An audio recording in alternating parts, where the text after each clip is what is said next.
Hey everybody, it's John, National Sports Entertainment, and I just wanted to go into tonight's game and just basically recap it. And if you saw my last video on this, then you know why I thought they were going to win.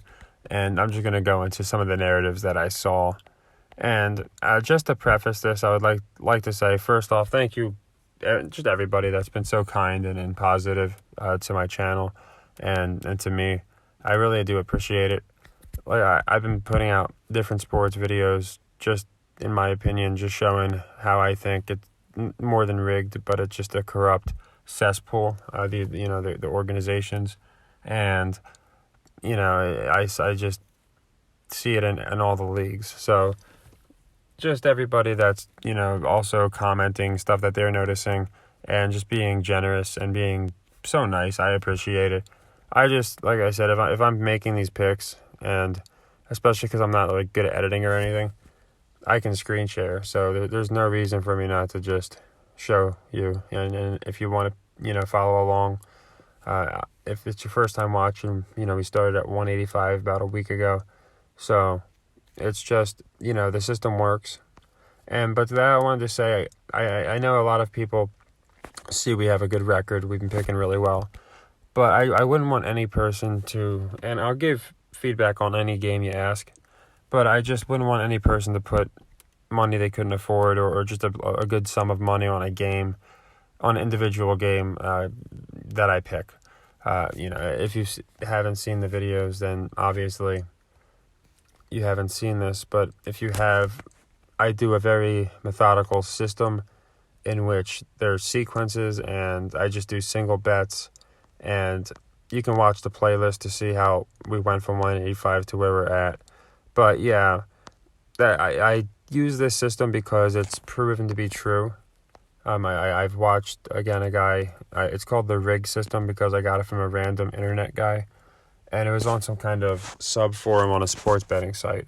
And this guy just, again, it was winning year after winning year that this guy just posted his picks.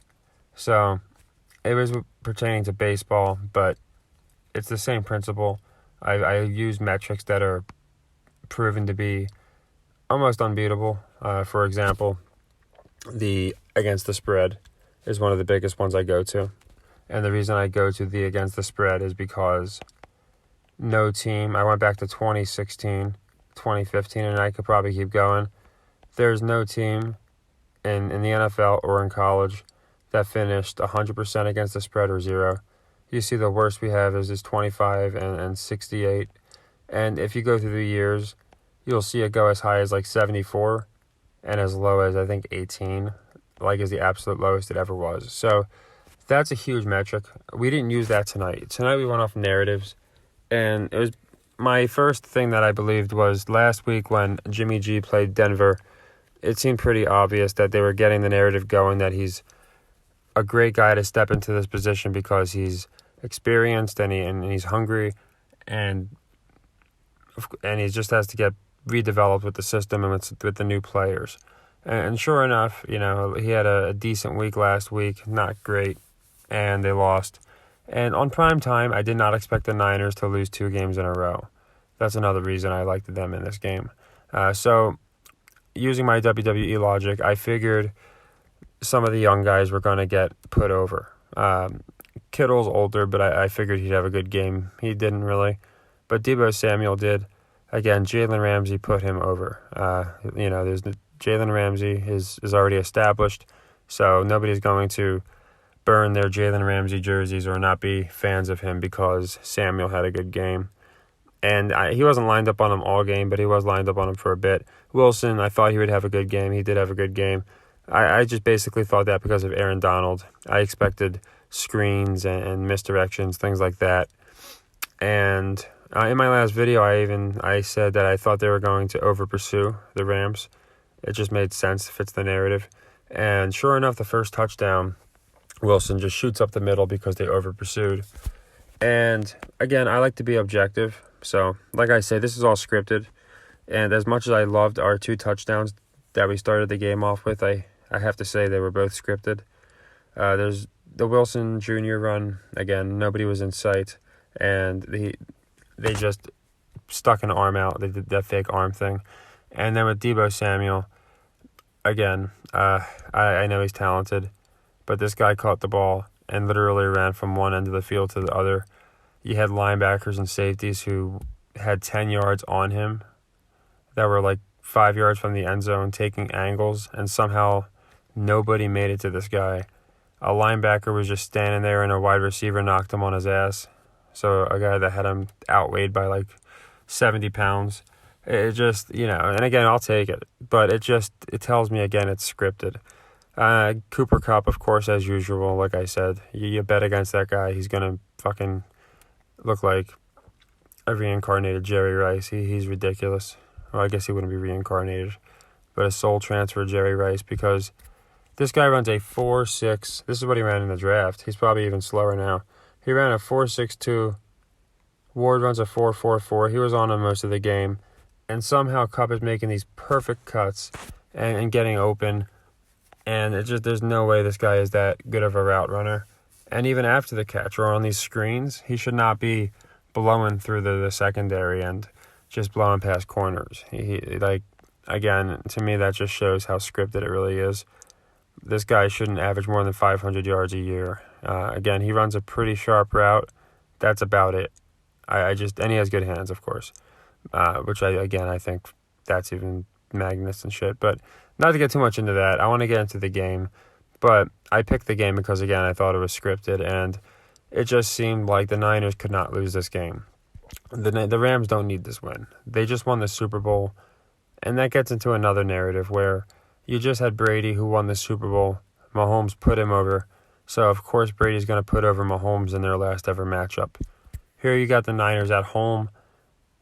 Their fans obviously want this win. It means a lot for them. And even though the owners don't give a shit about the fans, they want tickets. They want the people to keep tuning in, because if they're losing on prime time every night, people get discouraged. So, of course, they had to win this game. Also, to keep the division tight. The Seahawks and Arizona are not marketable teams, so it really has to be these two teams that are being pushed as the contenders in that AFC West. So, as you can see, I used zero football knowledge to pick this game, and I'm not saying that works with every game. We are 17, 8, and 1 total, picking with 100% WWE and Vegas trap logic. But yeah, I don't want to make this long-winded. I just wanted to go into just the basics. Deebo Samuel, obviously, it's like when you're in WWE, that they bring you in, and you're gonna be on fire for anytime you're in a big match or something of that nature. And in this case, he's in prime time, so Samuel, he lit it up. But I more expect the Jimmy G narrative, and the Jimmy G narrative is I think it's going to be, what do they do, right? Do they I think they definitely get in the playoffs as a wild card. The way they're presenting them, they look like a really good team, to be honest. So, do they go with Yance? Do they go with Jimmy G if Jimmy G has a good season? And they're setting this narrative up with like so many teams, where we got Rush doing good over on the Cowboys. We got Brissett's not doing bad, I don't think, for the Browns. Obviously, they just signed Watson to a big contract. But we have like 4 or 5 teams where you have like 2 quarterbacks where one's either injured or something of that regard. So, again, I think that's all narratives. Just like the Tua injury, I went into that before. So they can talk. They're still talking about that. They're firing the Dolphins coach. And again, if you watch that playback, he falls down on his elbow and then almost hits his own head backwards. Like, I've seen German suplexes that look more realistic. So, again, not to be insensitive, but I think, again, this is all scripted, and these injuries are really just to explain why teams are winning and losing games. So, the under looked really good. It looked like a trap because they lowered it like 5 points. That was brought to my attention by someone in the comments, and I think it was Profit Margin. He brought it to my attention that it was dropped. I think it was. If not, I'm sorry. But it was dropped from like 47 to 42 very quickly. So a lot of people are going to see that and want to get on that over. So it looked like a clear trap, and obviously it was. So there was a lot of indicators in this game that I thought it was going to be a closer game. I will say that. I really thought it was going to be like a 1 or 2 point game, just because of that 2 point spread. I do think they might do that in LA, maybe make it a closer game. Usually, with the divisional matchups, one of them's a closer game. But yeah, I just, again, with the narratives, again, I don't think it's a coincidence you got Brady losing to Mahomes, and then they even showed they showed the highlights of Mahomes looking all sad and because he lost in the Super Bowl, and Brady all happy, and then it's reversed. And then they showed the highlights of Jimmy G's little comeback story right before the game. They were just showing him how sad he was in the championship, and then he was almost cut, so he gave his press conference, and now he's coming back. So you can see the narratives. To me, it's just wrestling. It really is. It's WWE. So that I want to do tomorrow, and I've been waiting to do this. I'm actually really excited for it, but I wanted to wait until all the Week 4 games were complete. I'm going to be doing a recap of everything I noticed in the first 4 weeks, just that were either unusual or just giveaways that, again, this whole thing is a script. Things that haven't happened in preceding years, and just obvious changes to the game and the way that players are playing that I think gives it away. But like I said, I never like to be too long-winded. I just want to make sure, like I said, there's really only this game to cover. We do have a college game coming up, I think, on Wednesday, and it's one of those, I think, against the spread games, so I do like it. As you can see, we're up to 540. It should be around 555, but I did, and I'm going to keep doing it. I bet 10, and then I think another 10 for Aaron Judge to hit a home run in the last 2 games, because I'm just going to keep doing it until he hits the home run. He's not ending on a tie. I'm sorry, that's not happening. But yeah, I like I said, for anybody that's watching for the first time, I just want to basically, that's watched only a few videos, let you know, the picks, I think we're going to continue to do well, but the whole point of my system is to go 30 to 40%. Because if we go to if we hit 30 to 40% with my system, then we profit big. So while it's great to continue, like I said, we're 17, 8, and 1. While it's great to hit 60, 70%, obviously there's going to be cold streaks. But in the playlist, I literally put every single one in order of chronology, so you can see exactly how we got to where we're at. And like I said, I know people there do hedges and they do live bets and teasers, and you seem to know what you're doing. So obviously, if you use my pick in a parlay, I presume you know what you're doing.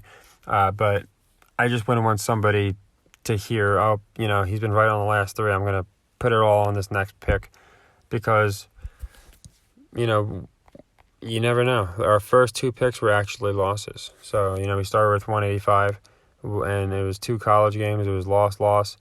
And we hit the third one, of course. The odds are we're not going to lose 3 in a row. And we haven't got to a third one since then. But again, it doesn't mean that we won't. So it's just very important that we remember it's a long-term goal. And, it's been 8-9 days. We've about tripled up. So you'll see, just by sticking to the system, it does work. But yeah, like I said, the support honestly has been overwhelming. I really can't thank you enough. Like I said, I really just wanted to put these out there because I feel very strongly that it's scripted, and if 2 or 3 people, can make what I've made and they're following along and they've made what I've made, then I would feel so happy. And 20 or 30, even better, because the more money we can take back from crooked Vegas, I think the better. And there's so many people now just open and awake to the idea that sports might just be rigged because it's a billion-dollar industry. So again, thank you all. We're going to do this all, like I said, we're doing this all year. We're going to do it with basketball. It's really the same story, just a different league. And if there's any specific requests, please let me know. I know the Colts Broncos was already pointed out, and right off the bat looks like it's suspicious to me. I don't know why. Again, I think here they're trying to push Russell Wilson's banged up, and they were really talking about Randy Gregory being injured in the game tonight. They were saying how the Broncos are going to miss Randy Gregory. So I think the Colts to cover looks really, really, really good. Just, looking at it without looking at the specifics. But I'm sure there's a few other people that noticed that in Denver, 3.5. Even though Denver just lost to Las Vegas, most casual bettors are going to see Russell Wilson. They're going to, see Devon, they're going to see a lot of just, appealing reasons to take the Denver Broncos. The Colts have been anything but good this year. So, yeah, that's an interesting one. The 41%, I don't even think is close. I think it should be like 20. Again, I think ESPN is just trying to throw people off here. But yeah, I went into a lot of the game before, this Rams game. I went into it in the one video, so I don't mean to just repeat a lot. It's just really the narrative that I thought was going to happen happened, and I think that's a good thing. It means we're over the target. We kind of see each week like who needs to win what game, and I think we see trends, and we're going to, again, just keep exploiting that. So I'm going to put out, like I said, in the next couple days, because it's a lot of stuff to go over, 3-4 specific things I noticed in the first 4 weeks of this season that just stick out like a sore thumb compared to prior seasons. So again, I know, not to be repetitive, but really thank you everybody. The comments, as I'm doing this video, I have positive comments coming in, so it's just so nice. I really appreciate it. I want to do a live video one day. I just didn't know if anyone would really tune in. But if I do that, then I feel like we can kind of get like a think tank going, and it would be really cool. So for everyone that, hit on the Niners, happy earnings. Like I said, I felt strong about that one. And there was someone in the comments that picked the Brewers and asked, what I thought. And I said, yeah, I do think it's the way to go. And then they were down 4-1 in the ninth inning, and I felt so bad. Honestly, like I was more invested in that than my own fucking games because he had put a lot of money on this parlay, and the Niners hit for him, but they were definitely going ahead at this point. And the Brewers are down 4-1. They came back bottom of the ninth, 6-5-1. So I'm really happy that hit for you, man. That's awesome. And like I said, as long as we stick to the system, that's the great thing. We don't have to hit, every game. It's great when we do, but you'll see, like I said in the playlist, or if you just saw the notes, it's just a matter of sticking to the system. So happy earnings, everyone. I'm going to get some sleep, and like I said, probably put either Tuesday or so, because I'm going to be working on it. I think a pretty cool video together of all the different narratives. And, of course, we'll get our college game for Wednesday in as well. Take care, everybody.